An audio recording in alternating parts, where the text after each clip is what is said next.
Good evening and welcome to Pakistan Today News from our London studio. I'm Chris Taylor. Our top story tonight: President Asif Ali Zardari and Prime Minister Shehbaz Sharif have reaffirmed Pakistan's firm commitment to the transparent and fair implementation of the Indus Waters Treaty of 1960. The remarks were made in Islamabad while marking World Wetlands Day. President Zardari highlighted Pakistan's obligations under the Ramsar Convention, stressing the importance of protecting wetlands through sustainable practices.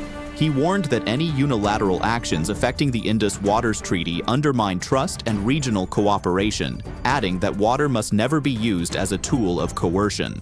Prime Minister Shehbaz Sharif echoed these concerns, rejecting any attempt to use water as a so-called weapon of war and reaffirming Pakistan's resolve to pursue the fair, legal, and peaceful use of shared water resources under international law.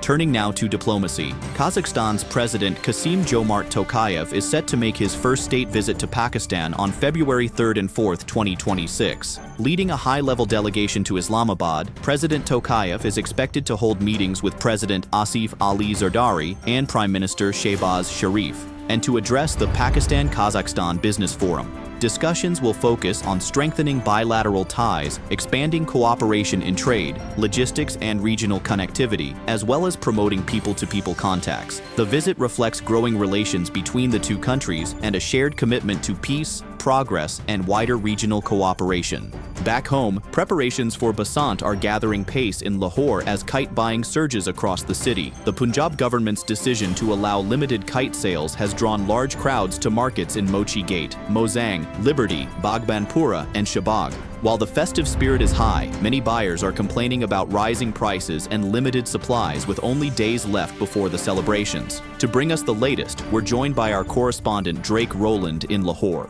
Drake, what's the situation on the ground as Basant approaches? Chris, the atmosphere here in Lahore is lively, with streets and marketplaces filled with colorful kites and decorations. Authorities have authorized 2,246 traders to sell kite-flying equipment across the city from February 1st through February 8th, after which a complete ban will return. Many shopkeepers say demand has exceeded expectations, but buyers are concerned about higher prices and fewer choices. Large decorative kites are also being installed along major roads, adding to the festive look. Despite the excitement, officials say safety rules will be strictly enforced during the celebrations. Thank you, Drake Rowland, reporting from Lahore. We move now to developments in the United Kingdom. Former British government minister Peter Mandelson has resigned from Prime Minister Keir Starmer's Labour Party following fresh media reports about his ties to convicted financier Jeffrey Epstein. Mandelson said he stepped down to avoid causing further embarrassment to the party amid renewed scrutiny over alleged financial links cited in documents disclosed by U.S. authorities. He has denied the claims, insisting the reported payments are untrue and saying he will investigate the matter.